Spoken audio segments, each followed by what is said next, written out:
Dave Ewinger has been a member of the Burlington Fire Department for over 30 years. In his time, he has seen some of the city's worst fires, homicides, and rescue calls.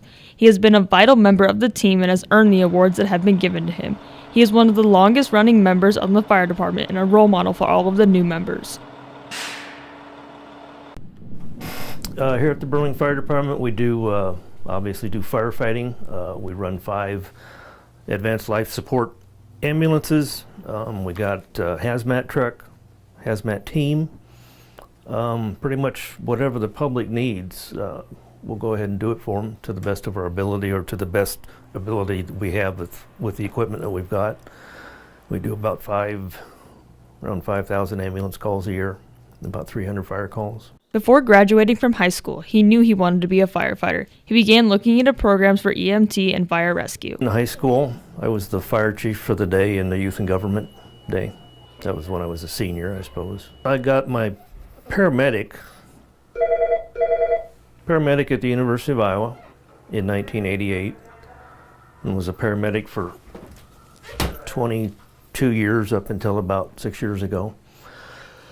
And then I dropped to paramedic. Now I'm just a EMT or basic EMT and firefighter, driver operator. The most memorable fire call was actually before I was on here, was when the ADM elevator blew up in 1987.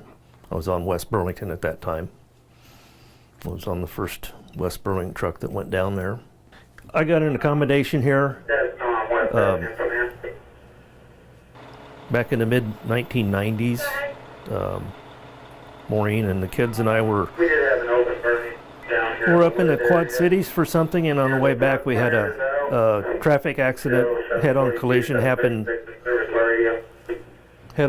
happened like just almost right in front of us. There's a guy that passed a car in a no passing zone and then hit another car that had 3 teenage girls in it from Oakville. One of the girls was critically hurt, and I stopped and waited for the local ambulance to come and then help that ambulance crew with that girl, taking her to the hospital. Unfortunately, she passed away about a week later.